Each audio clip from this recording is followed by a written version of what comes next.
From our studios in New York, this is a special edition of Charlie Rose. This evening, we continue our exploration of the most fascinating topic in science, the human brain. Tonight's subject is decision-making. From simple decisions such as what to wear to complex decisions such as whom to marry, the brain is constantly making choices. But choosing wisely is not easy. Tonight, we will examine why and how the brain is prone to error and irrationality. For example, we sometimes pursue short-term pleasure at the expense of our health. We sometimes crack under pressure instead of rising to the occasion. We also struggle to make the right moral decisions in the face of uncertainty. Researchers today are trying to explain these discrepancies by unraveling the biology of the brain. They're exploring how decisions are made at the level of the individual neuron. They've also isolated the brain regions that control our thoughts and feelings. Our discussion tonight will touch on some of the most important aspects of the human experience, including morality, social interaction, and economic decision-making. We will learn how emotions exert powerful control over our choices, for better or for worse. We'll also learn how decision-making is disrupted in disorders like attention deficit disorder and psychopathic behavior. Joining me now is a group of neuroscientists who approach the mystery of decision-making from very different directions. William Newsom, he studies decision-making on the cellular level by exploring the neural processes that mediate visual perception. He is a professor in the Department of Neurobiology at Stanford University and a Howard Hughes medical investigator.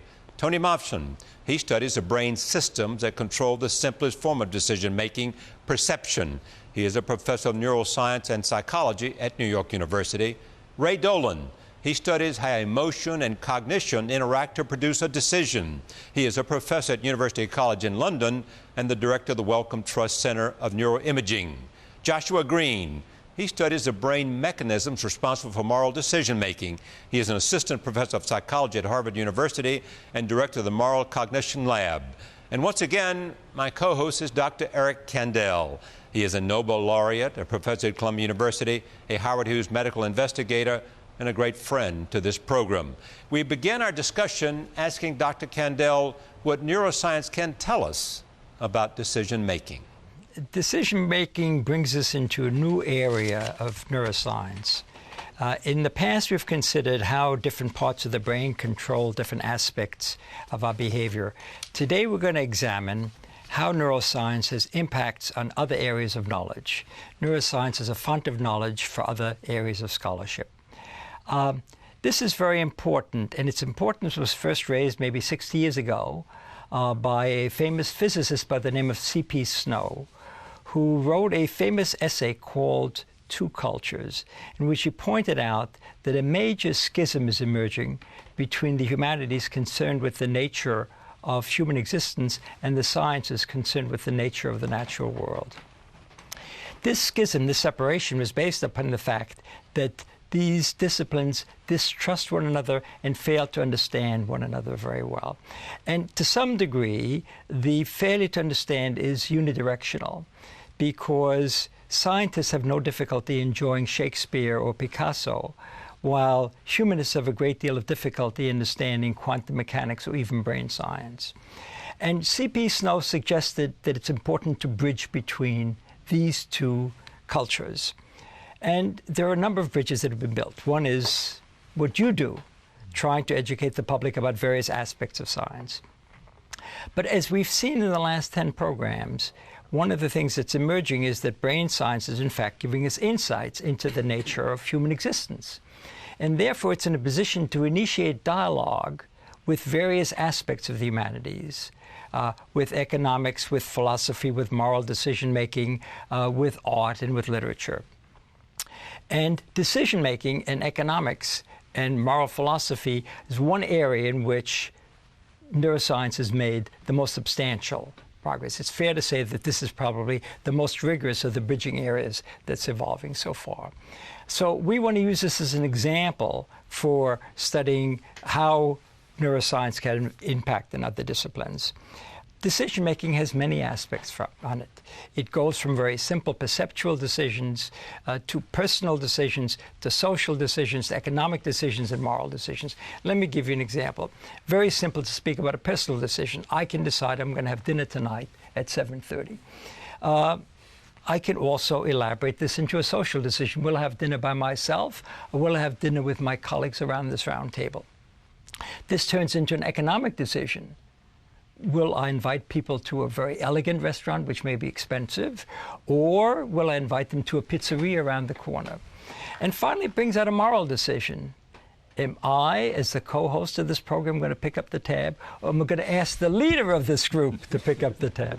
And as you know, in the past, you've always picked up the tab, and I hope you will again tonight. So anyway, there are a range of phenomena. And we have a very good science for approaching it. And the science dates back to the development of several methodologies about 50 years ago.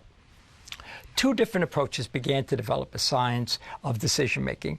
One was trying to pick up signals out of noise. Bell Telephone Company, for example, people working in the Bell Labs were trying to develop methods whereby in a noisy telephone line, you could amplify the signal so you could tell the difference between pole and bowl, two very similar sounding words. And so to pick the signal out of the noise was a task they set themselves. Another group of people was also focusing on picking the signal out of noise, and that was mathematicians trying to develop statistical methods to determine whether a particular scientific finding is reliable or just a signal in the noise. It turned out that the approaches of both of these groups turned out to be very similar and provided an opportunity to really begin to approach these problems in a very systematic way and to study this in a biological sense.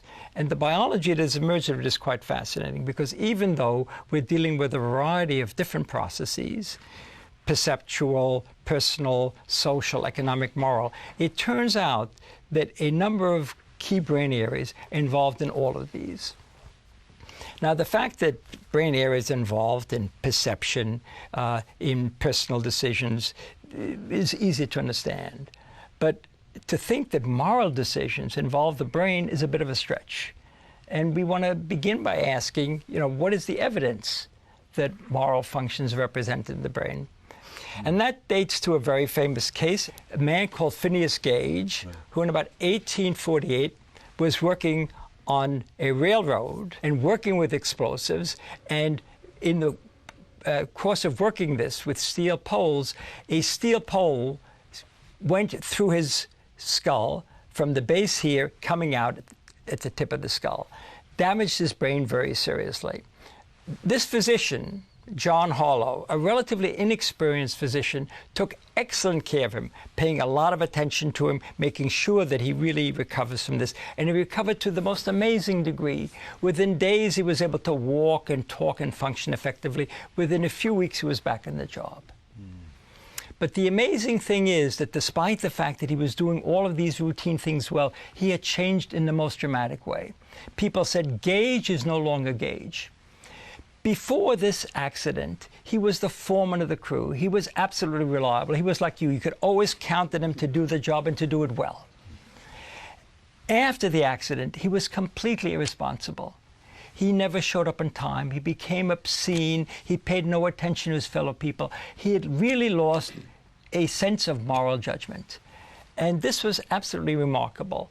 Now, at the time he died, they didn't do an autopsy on him. Harlow presented two major papers, which are illustrated in this book.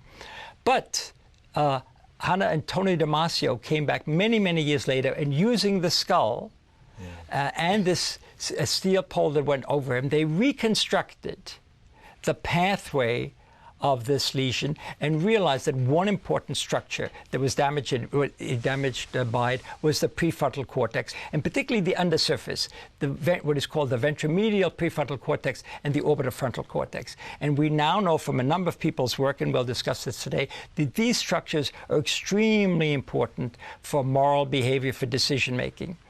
And the Damasios and others, and Ray Dolan had a contribution here as well, realized that these prefrontal cortical areas also exert a control over the amygdala, structure we discussed before, deep in the brain, which orchestrates emotion.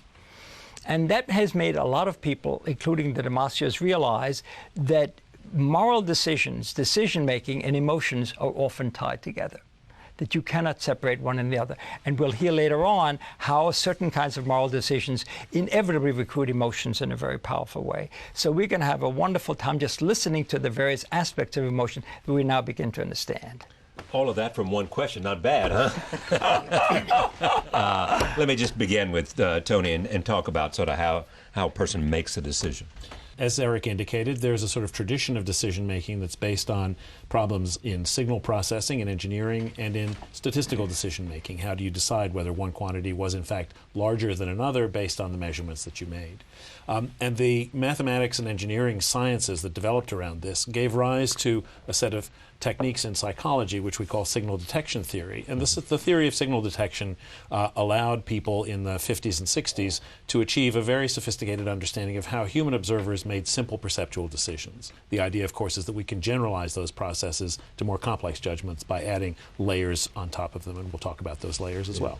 But so the basic difference between simple decisions and difficult decisions or complex decisions is? Well, a very simple decision might just involve taking the measurement of two things, one brighter than the other. Right. You ask the question I'm asking you is that one brighter than this one?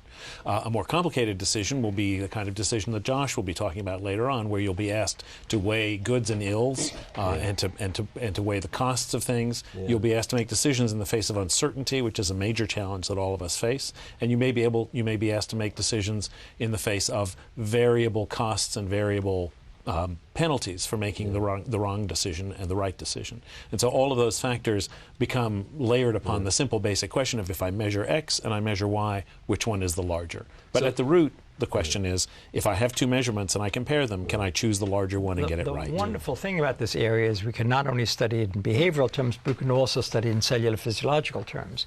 And Bill was one of the people that pioneered the cellular study of decision-making. Right. We actually got into this a number of years ago. Mike Shadlin, who was working with me in the lab at the time, we realized we had an enormous opportunity perhaps to train animals, experimental animals in the lab, rhesus monkeys in particular, to make simple decisions about sensory stimuli.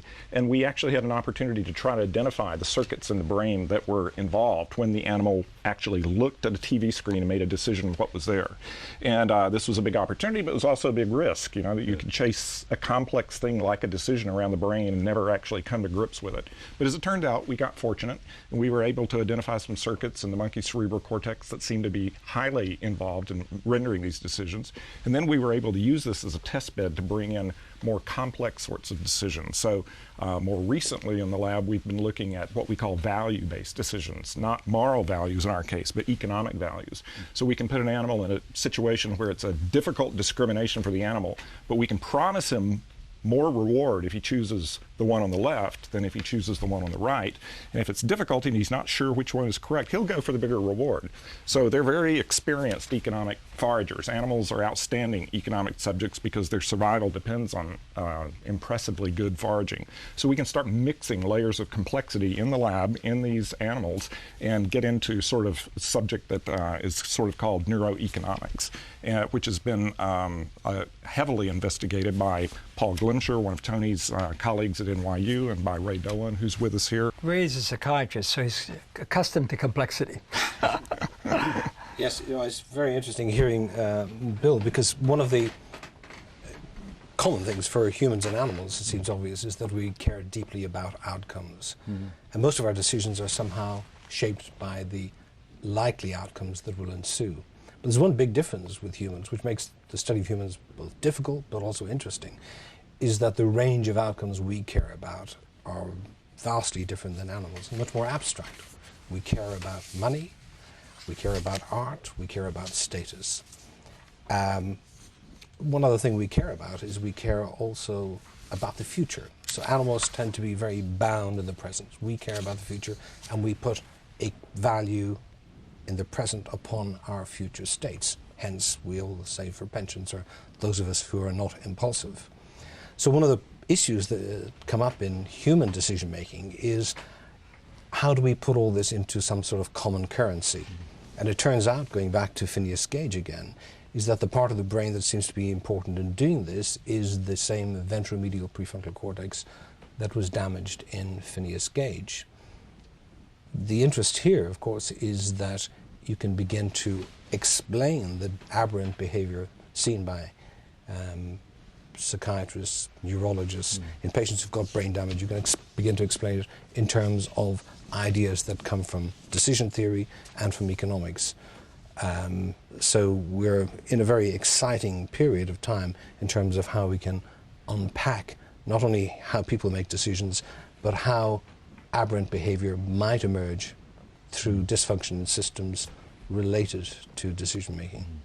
Where do you come into this? So I come in as a philosopher with interests in the kinds of decisions that really get under the skin. I think often when we face difficult decisions, we feel that there's a kind of tension between an automatic impulse, a gut reaction on the one hand, and then another voice that feels a little bit cooler, more of the voice of reason perhaps, although that's a controversial way of describing it. And this idea has been around for a long time. Plato divided the soul up into a passionate part and a more deliberative part. And in the Enlightenment, philosophers like David Hume and Immanuel Kant debated the actual and ideal roles of emotion and reason in moral decision making.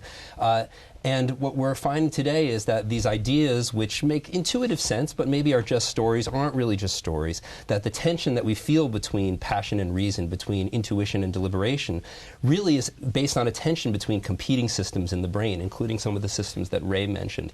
And so we've actually made some progress in neuroscience by bringing in dilemmas from philosophy, and I hope that we've understood the philosophical questions a little bit better by paying attention to the underlying basis in the brain. Okay. Before we get too far, Eric, I want to make sure I understand what's happening in the neurons in terms of decision making. In order to study any process in detail, you need a good psychological description of what's going on, and Tony has pioneered in that. Right. You then can tackle the problem at the cellular level Right. in experimental animals using single-cell Right, recording. right. And then you can go on, which is a revolution in the last 20 or 30 years, to image it in intact behaving people and ask them what areas of the brain light up when you make a moral judgment, when you make an economic decision. So we need to discuss all of these, the behavior, the cellular recordings of it, and the imaging of people making progressively more complex decisions. The representation of sensory stimuli in the brain is something that we talked about in an earlier program and something that people have been familiar with for almost a century now. And the evidence we have on that comes from making brain recordings of the responses that neurons give to sensory signals. And one key thing, it turns out, is that in many different domains, the sensory signals that you measure in a nerve cell get stronger when the stimulus in the world gets stronger. So that means that the activity in a nerve cell gives you a measurement of how intense the stimulus was in the world. That gives you a natural framework for thinking about how you would distinguish between two stimuli that differ in intensity. And so the reasoning being that if one stimulus evokes a stronger response and another evokes a weaker response, then the difference between those two is the decision variable, so-called, on which you're going to base your judgment.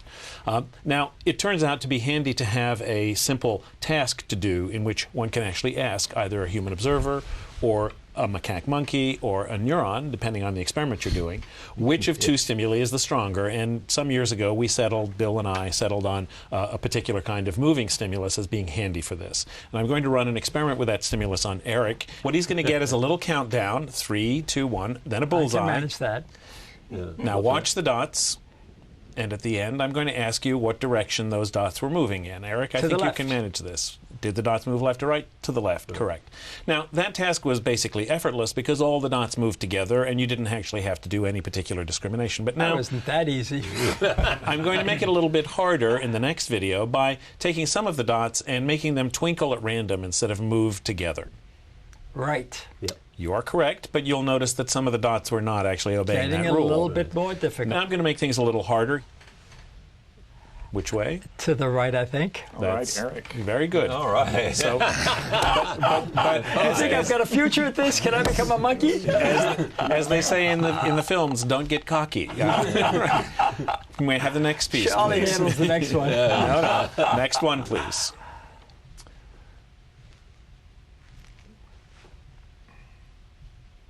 Oh, this is hard. To the left. to the left. You are correct, Eric, but it was hard. Now, one of the things I want to point out is that as I've made this harder by sprinkling all these random dots in it, you haven't been able just to look effortlessly at the display and say, oh, I see it's immediately moving to the left. You have to watch, you have to attend, and you have to do what we call integrate information over the course of the display before you can make up your mind. Right. And what makes this task very helpful for us as neuroscientists is that you can actually use that need to integrate over time to make things work. Let me just give you the last hard one, Eric. I think it's to the right, I'm not sure. You are correct, but you were guessing. Right. The reason we did this experiment this way is that we knew there were neurons in the brain that responded to the motion and responded more strongly when the motion was strong and more weakly when the motion was weak. And basically what we're doing is asking the neurons that respond for leftward motion and the neurons that respond for rightward motion to argue between themselves about which was basically the better signal, which was the stronger signal. Right. And Eric chose in the end of each of these trials, on the basis of the rightward neurons and the leftward neurons, he chose the population of neurons, as we think about them, that gave the strongest signal. There are two things you can measure about decision making in the laboratory very easily. One is whether you're correct or not, the way we were doing with Eric. And another one that we were not doing with Eric actually is how quickly you make the decision. And those two trade off against each other. So you can actually make more accurate decisions if you wait and integrate the information longer. Or sometimes you're in a premium where you want to make decisions quickly and you'll sacrifice accuracy in order to go quickly. And so what we did, the models, the psychologists have built these models in the past that actually account for the accuracy and speed data. And the notion, if you watch my hands, is that you've got these integrating mechanisms in the brain, one for rightward motion, one for leftward motion, and they start integrating information. And this guy goes up a little bit when he sees evidence for right, and this one comes up a little bit when he sees evidence for left, and they're kind of going like this. And in Eric's case, right wins when it's the rightward stimulus. But if it's a leftward stimulus, the notion is they're both accumulating evidence, and ultimately the left one wins. And so you have these what are called accumulator models. You're accumulating the evidence. And for our animals, it'll be dots like this, but for us, it might be whether we're going to have chicken or beef for dinner this evening, which is going to win when we sit down at the table. And what's the amazing thing is that Mike Shadlin and I and Mike's colleagues and my colleagues have been able to see neurons in the brain that actually seem to reflect this accumulation of information. So their firing rates get stronger. We have a pool of neurons favoring right and a pool of neurons favoring left, and their information actually gets stronger. And by recording from these neurons in real time, while Eric is watching those dots and trying to decide is it right or left, we can actually predict what Eric is going to say or what the monkeys are going to say at the end of the trial. It's like you're almost reading the animal's mind during the interval while they're expecting the dots, and we can actually see these accumulators working in real time and predict what decision the animal is going to make. You asked about the difference between simple decisions and complex decisions. So a simple decision when all that happens is you have to tell left from right, and at the end of the trial you get a drop of juice if you got it right, and you don't if you don't, is a very simple decision because the costs and the benefits are well known. The benefit is a drop of juice if you get it right, the cost is nothing. But real life decisions have more complicated outcomes, and many times the outcome of a decision is uncertain. You don't know, for example, if you make a particular decision to go forage in that piece of the forest as opposed to this one, whether you're actually going to find fruit or not. So the question is whether the simple decision-making models that people like Bill and I study can actually be made to generalize to situations where the outcomes are uncertain, the costs and benefits are complicated, and there is maybe a set of prior beliefs sitting around about what a good place to go. If I'm looking for oranges, I'm probably not going to go out into the desert or into the water. I'm going to go to where the orange trees are. Right. And so all of these factors become layers that you add onto this basic simple decision process. Is the process different for economic decisions? What we've been hearing about are what might be called normative decision-making processes. But when it comes to human decisions, it turns out that humans don't always act in a normative fashion, the way sort of theories prescribe, because we seem to be particularly susceptible to cues in the environment that trigger emotions, and emotions can sometimes benefit the decision process, but sometimes they can corrupt it. Right.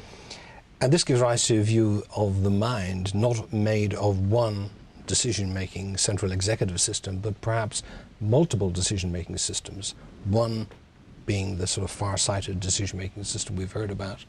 Another one might be a habitual decision-making system, the type of system that gets you home from work, reading your newspaper without thinking about how you're going home. That's a habit. Or a low-level decision-making system, an emotion, which really corresponds to elicitation of very basic response tendencies associated with reward. You approach things or are attracted to things, or punishment. You feel you retreat from things. Now, this turns out to be very pervasive in everyday life because it seems to influence and bias how we make decisions. And one example is based upon a very famous experiment done by Daniel Kahneman and Amos Tversky. So the task here is that if I give you £50 and say you've got a gamble, and one gamble is you can keep £20, or you take the gamble you see below the £20. Or I could give you another option, which I say you lose the $30 or £30 and you go for the gamble. It turns out they're exactly the same thing, but in one I'm presenting it to you in a positive frame, in the other in a negative frame. And people are vastly different in terms of whether they go for the sure option, the keep, or the gamble, depending upon the frame. And what becomes important then is how pervasive is the effect of the emotional brain upon decisions in general. And one of the things we've learned is that brain chemicals like dopamine seem to be important in controlling the degree to which the emotional brain might influence the more sort of rational brain. And this becomes important when you come to the field of neurology. Take Parkinson's patients. Parkinson's patients are frequently treated with drugs that drive the dopamine system. And this can have the effect that the emotional system will begin to dominate the rational system. And you end up with very tragic situations where patients with Parkinson's disease will engage in compulsive gambling. The immediate attraction of the reward of winning leads them, under the influence of the drugs that they're being treated with, to sometimes spend all of their life savings. I've had a number of patients like this who've managed to literally blow everything they've got by gambling on the internet using a credit card while their wife is in bed thinking everything is quiet in the house. So we're beginning to learn an awful lot about how different systems in the brain interact, what controls their interaction. And I like the analogy that the human mind or brain is not a singular sort of chief executive. It's much more like a parliament. You have a parliament of the mind with much more rational sort of parties, but some more low-level, unreconstructed parties, the emotional system, and the habit system, the old conservative trend. Do things the same way every day. These problems are so fascinating because the framing problem is so interesting in medicine. Absolutely. So this may seem a kind of a trivial example, but most of us at some point in our lives will go along to see a physician, and the physician will tell you that you can have this treatment, and you'll generally ask the question, well, what's the likely outcome? If I tell you that this treatment will cure you with 90% probability, I could also say to you, well, there's 10% chance you'll die with the treatment. I'm giving you the same information, but how I frame it will change how you take up the treatment. There have been many experiments like this done which show that how you convey information becomes critically important. And this becomes a public policy issue, social policy. I guess it becomes important when it comes to how you conduct a referendum. Yeah. How do you frame the question? Because All about advertisement, essentially, is how you frame the question. Indeed. Many of the lessons that Ray conveyed about economic decision-making also apply to moral decision-making, which comes to people's surprise sometimes, because people often think of moral decisions as being made by a moral sense or a moral faculty that's somehow special and apart from the rest of the mind, but that doesn't seem to be the case. And one good place to start to see how the mind is like a fractious parliament rather than a unified monarchy is to start with moral dilemmas. Right. Moral dilemmas are fascinating because they have competing factors, and they're a good place to start if you're trying to do a science of moral decision-making, because they can bring out the competing forces which may, and do, as it turns out, correspond to competing forces in the mind. So one famous set of moral dilemmas that philosophers have been arguing about for a few decades now is known as the trolley problem. Right. And it comes in a couple of different parts. So in the first part of the trolley problem, and you can see it up on the top of the screen, there's a trolley that's headed towards those 5 people. And there you are down at the bottom by the switch. And the only way you can save the lives of those 5 people is by hitting that switch. And that will divert the trolley away from the 5 and onto the 1. And if you ask people, is it morally acceptable, permissible to hit that switch and minimize the number of deaths?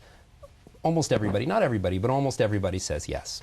And then you give people the second case, which is illustrated at the bottom there. Now, this time, the trolley is headed towards the 5 people. And this time, we'll take a little bit of literary license and say that the only way that you could save those 5 people is to push a large individual, you can see him there hanging over the edge, off of the footbridge, and he'll land on the track, and he'll be killed by the trolley, but it'll save the 5 people. Now, put aside the fact, couldn't you jump yourself? Will the guy really be able to stop a trolley? And just accept this, suspend disbelief for a moment, if you will. Even with that suspension of disbelief, most people say that it's not okay to do that.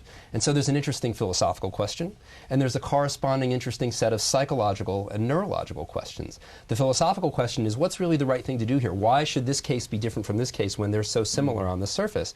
The psychological question is, why do we have such different intuitions about these cases? Why do most people say that it's okay here and not here, when in both cases it's 1 life for 5, death by trolley? What's the difference? And so the initial work that was done on this I did with brain imaging, but I think the strongest evidence for this competing systems idea comes from studies of modern-day patients who have similar damage to Phineas Gage. Phineas Gage, the guy who got the iron spike through his head. These patients have damage to a part of the brain known as the ventromedial prefrontal cortex. And as we said earlier, the ventromedial prefrontal cortex seems to be very important for integrating emotional signals into decision-making. And so the theory goes something like this. Something about that case where you're pushing that guy off the footbridge in this up-close and personal way, using him as a trolley stopper, so to speak, triggers an emotional response that makes us say, no, I see that there's a rationale for doing this, but that just seems wrong. Whereas in the other case, it doesn't have that same element, and we're willing to treat this more like an accountant and say, well, 1 life, 5 lives, that seems like a reasonable thing to do. Well, if that psychological theory is right, then we might expect those patients like Phineas Gage to make a very different kind of decision. That is, those patients with that emotion-related damage, because of their damage, they don't have the same kinds of emotional signals as other people.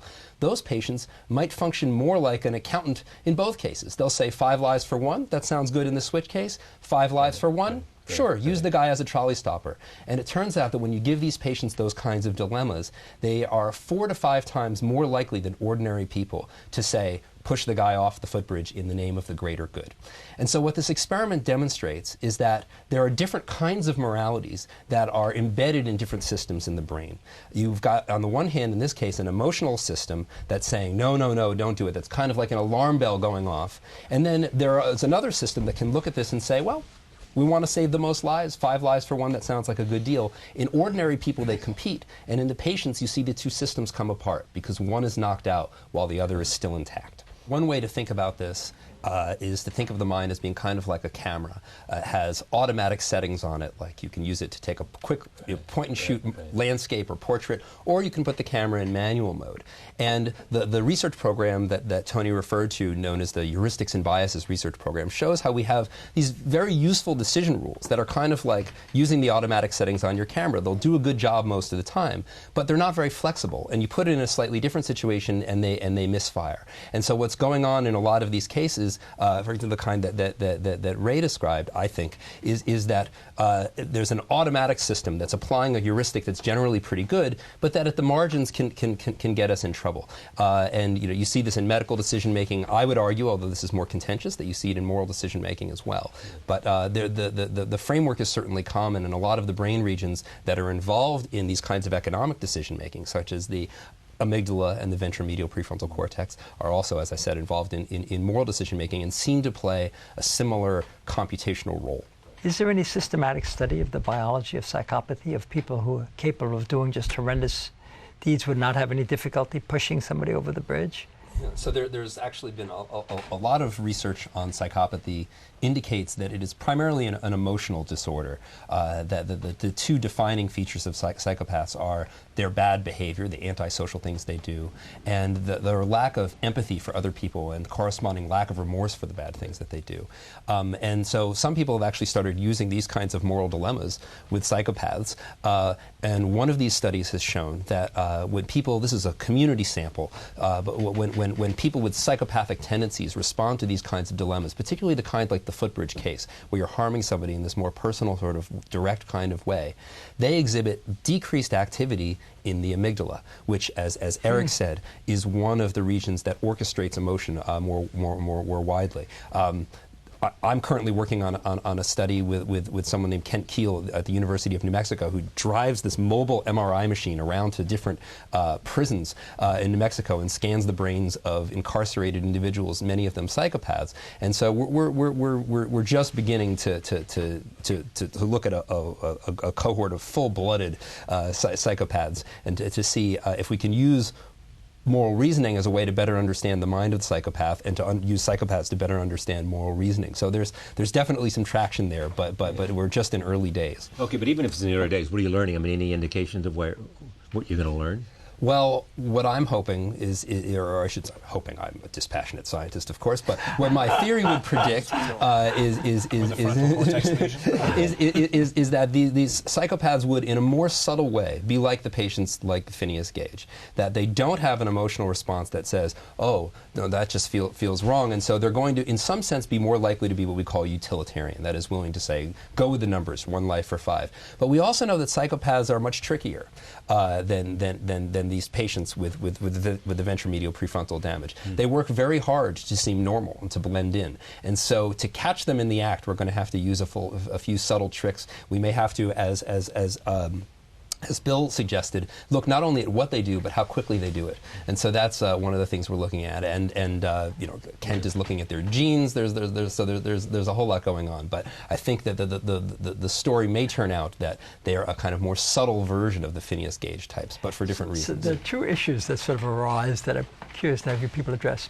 One is neuroscience is beginning to address issues that concern economists. The major issue, this is what David Brooks emphasized in his discussion with you, is one thinks of people as being rational actors. And what these analyses reveal is there are a lot of irrationality, emotional aspects to it that deviate you from what would be a rational decision. But it's not necessarily an irrationally computed decision. That's the important. So it may be based on an irrational estimate of outcomes and an irrational estimate of uncertainties. There's a very simple experiment that's often discussed when in the context of uncertainty that Ray mentioned, which is you basically give an individual, it can be a bird, it can be a monkey, it can be a person, a choice between two situations. One in which the bird is guaranteed to get a reward of 6 nuts. Let's say if birds like nuts. I don't know if birds like nuts. And your birds like nuts. And then the other choice that the bird can make is to go someplace where it can forage, and it might get 12 nuts, or it might get no nuts, right? On average, it will get 6 nuts, but only on average. So that's a situation in which the expected outcome statistically over many trials is the same, 6 nuts each. Right. But the chance of getting a big reward is much higher over here, and the chance of losing big is much higher over here. And so the question of which of those you choose is a sort of diagnostic in some sense for the kind of personal style with which you approach decisions. Let me come back to you, Eric, and say, what's the most valuable thing we're learning from this? In other words, so what? Well, I think several things. One is that neuroscience is capable of giving us insights into phenomena that we would not think would be in the corpus of neuroscience, like morality and economic decision-making. So this is bridging humanity and science. It's bridging the two things, and this is the beginning. We now have some methodologies, we have some strategies, we have some beginning insight. This is just opening up. So I think there's going to make a major impact on how people make decisions, about how we influence people to make appropriate decisions, and also for making new kinds of diagnoses and developing new kinds of therapeutics. For example, if we could diagnose kids early that had a tendency toward psychopathy because we see a malfunctioning of the prefrontal cortex, it's conceivable we might be able to develop a therapeutic process whereby some other brain region would be encouraged to function to take over those aspects of behavior. Okay, so but how far away are we from understanding this? If we make a lot of bad decisions, how far are we from learning how to correct that issue so that we make a higher percentage of good decisions? Gentlemen. I think that we can get there. But I think, first of all, we have to understand what it is that drives decisions. So we have to understand the neural mechanisms and how they actually interact with each other. I mean, I was having exactly this conversation that you raised with an economist colleague of mine at Stanford recently, and the guy at Stanford is skeptical about the relevance of neuroscience for economics. And he said, you know, all I care is the choices that people make. I just care what happens in the end. I don't care what's going on in the brain to produce the choices. The choices are something I can measure. Yes. That's my data. That's what I work with. And I think my counterpoint to him was, you can measure the choices now, but how are you going to predict choices in the future in different situations? And the dominant model in economics right now that's used to explain choice is actually economic rationality. You know, that you choose the thing that actually is the best in the long run in terms of economic outcome. But we know people don't work that way. Kahneman and Tversky, who we've already talked about a little bit, know that we don't work that way. And so the question then is, what are the deeper underlying principles by which decisions get made? And if we can understand those, then we can predict behavior better. I mean, we've just come through a period in this country with disastrous economic decisions having been made.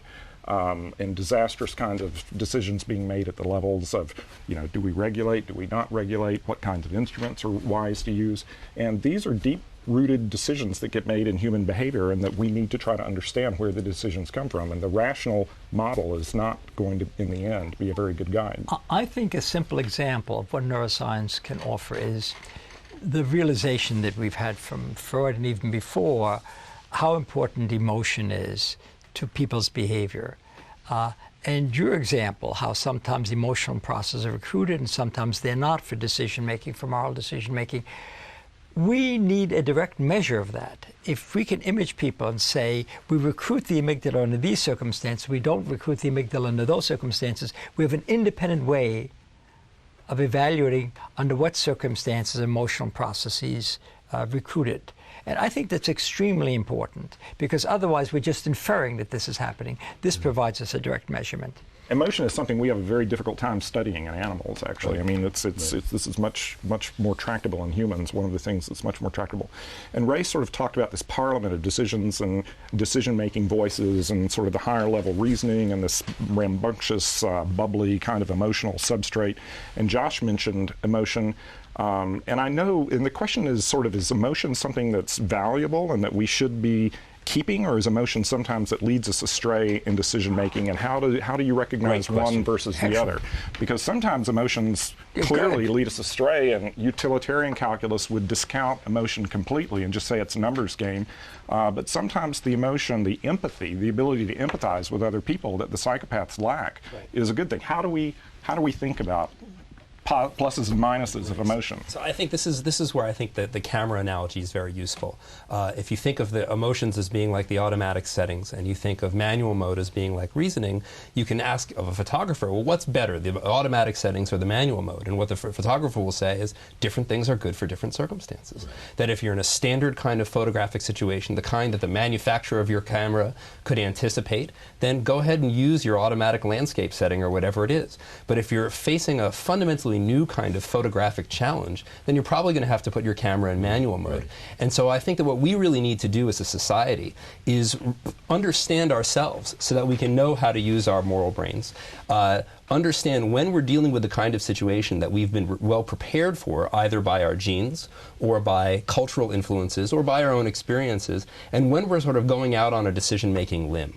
An example of going out on a decision-making limb would be dealing with something like global warming. We have no genetic experience with dealing with global warming. We have no personal experience with it. I mean, we've never gone through a trial and error process because we're still on our first trial, and likewise for cultural ways of honing our decisions. And so in trying to come up with what's a fair way to divide up the burdens of solving this problem, should we go with historical emissions levels and say whatever's been in the past, that's more or less fair and we're going to stick with that? Or should we start with a clean slate and say every human on Earth has the equal right to emit carbon? Very different ways of looking at it. Obviously, different countries favor looking at it one way or the other. And I think our intuitions about justice and fairness may not be much help here. And we may have to put our cameras in manual mode and think like wonky economists. Other cases, for example, managing your personal life, it would be terrible to think like a wonky economist. And instead, you want to think like a poet. Right. So we got to understand ourselves to use our minds better. There's an important thing not to lose sight of in Josh's trolley example, which I think talks to Bill's question, which is the difference between the two situations in the trolley example is not in the outcomes, as Josh said. The guy who is in front of the trolley is going to die an equally horrible death in both cases. He's going to be run over by the trolley. The difference is your personal involvement with it and the way in which you relate to other people. And so if you want to answer Bill's question in the terms of the trolley problem, the emotional system is the one that regulates your dealings with other humans, not so much regulates your decisions about economic outcomes. I think that's a rather important thing to keep track of. But I also think it's important not to think of the emotional system as being monolithic. Right? There are positive emotions and negative emotions, so to fractionate that. And imaging can probably help us dissect that out, and what circumstances they're appropriately recruited, what circumstances they're not. Emotions are useful depending upon the context. If you have to make a very fast decision, emotions have, we assume, proved very, very helpful through evolution.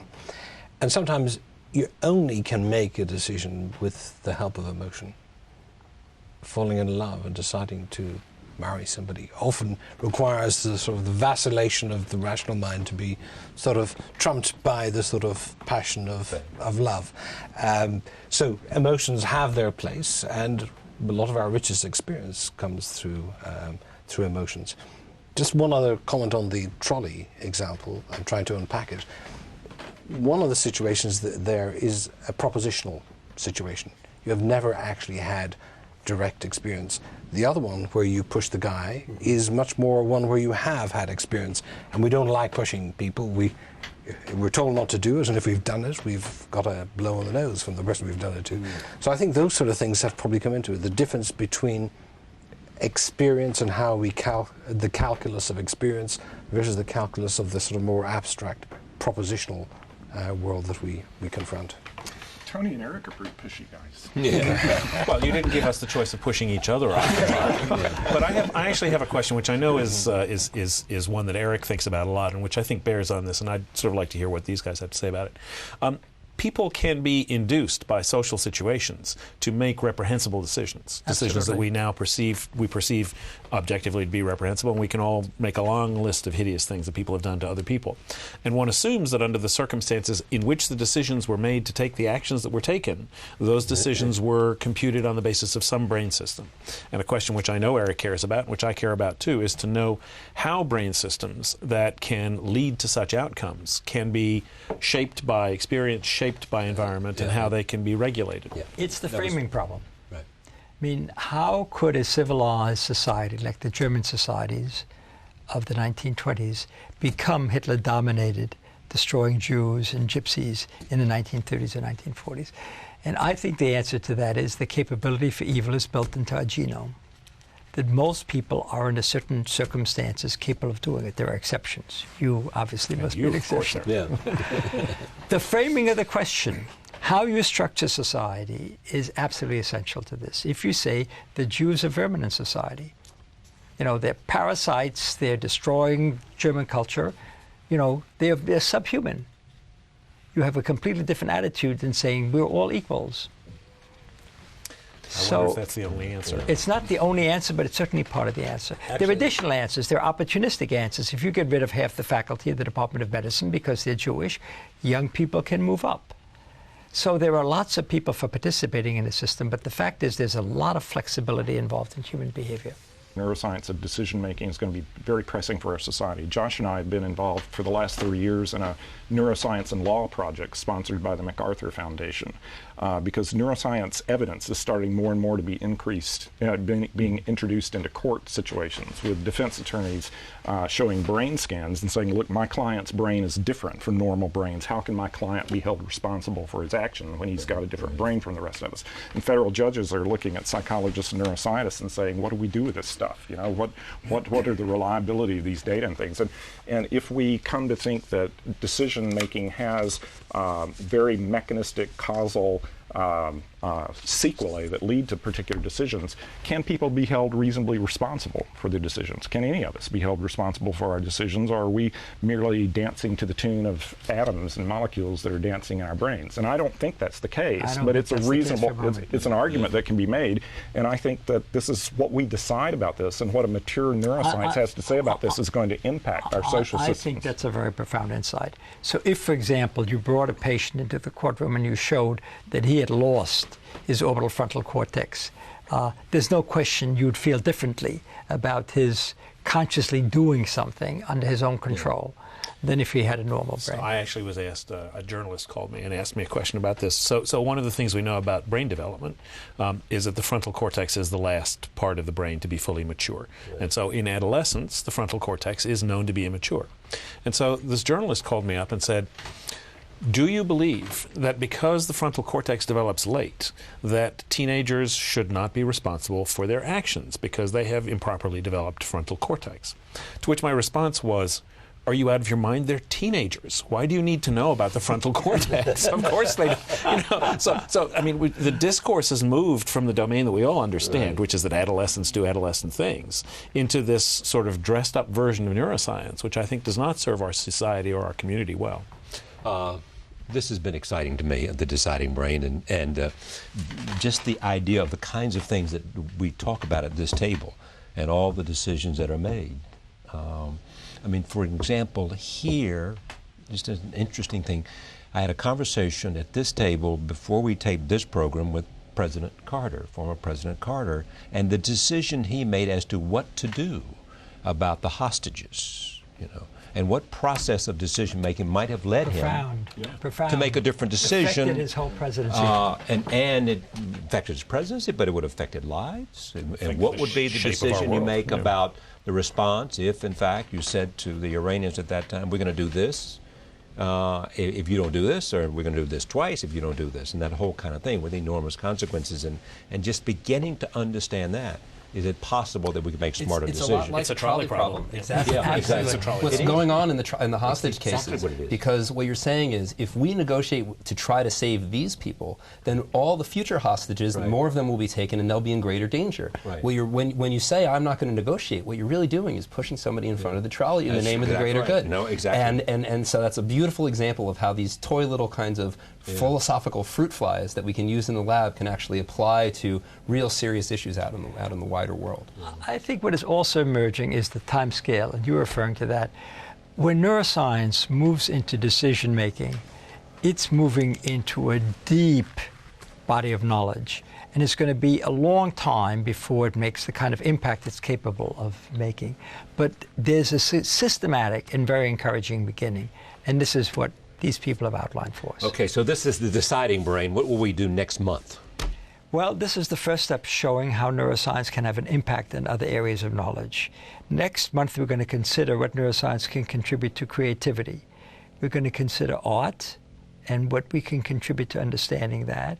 And we're going to have Richard Serra and Chuck Close, two of the most important artists of the last 50 years, and try to see whether they can explain to us aspects of their creativity in addition to showing us their beautiful work. So we'll continue to have a great time. Thank you. Thank you very much. It's a pleasure to have you here. Thank you, Charlie. Thank you for joining us. We'll see you next time.